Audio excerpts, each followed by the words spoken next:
আগামী ২৭শে এপ্রিল থেকে যেসব বাড়ি বা প্রতিষ্ঠানে এডিস মশার লার্ভা পাওয়া যাবে তাদের বিরুদ্ধে জেল জরিমানা ও মামলার ঘোষণা দিয়েছে ঢাকা উত্তর সিটি কর্পোরেশন। মেয়র আতিকুল ইসলাম সাফ জানিয়েছেন, এর থেকে বাদ যাবে না সরকারি প্রতিষ্ঠানও। একই সঙ্গে নাগরিকদেরও সচেতন হবার আহ্বান জানান মেয়র। মিনালা দিবার রিপোর্ট। ওয়ালটন ফ্রিজ কিনে অনেকের মতো আপনিও হয়ে যেতে পারেন মিলেনিয়াল। সেরা পণ্যের সেরা অফার। বর্ষা মৌসুম সামনে রেখে ডেঙ্গু থেকে বাঁচতে এরই মধ্যে কাজ শুরু করে দিয়েছে ঢাকা উত্তর সিটি কর্পোরেশন।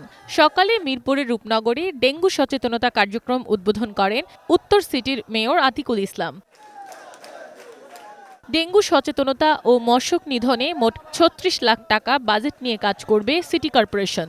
এর জন্য ৫৪ ওয়ার্ডের ৭২ জন কাউন্সিলরকে প্রত্যেককে ৫০,০০০ টাকা করে অনুদান দেওয়া হয়েছে।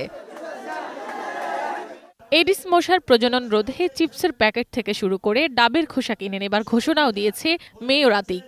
পরিত্যক্ত কমোড, এই কমোড, টায়ার ইত্যাদি আমাদের কাছে দিন, নগদ টাকা নিন, নিজে বাঁচুন, শহরকে বাঁচান, এই হোক আমাদের স্লোগান।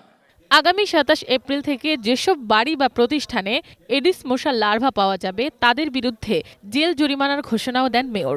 যেই বাসায়, যেই অফিসে, যেই জায়গায় আমরা লার্ভা পাবো তাদেরকে ফাইন, জেল এবং জরিমানা করা হবে। গভর্নমেন্ট অফিসেও যদি আমি পাই, এই গভর্নমেন্ট অফিসের যে দায়িত্বে যে আছে তার বিরুদ্ধে মামলা হবে। আমার সিটি কর্পোরেশনের যদি কোনো বিল্ডিংয়ে পাওয়া যায়, সেই সিটি কর্পোরেশনের যে অফিসার আছে তার বিরুদ্ধেও মামলা হবে।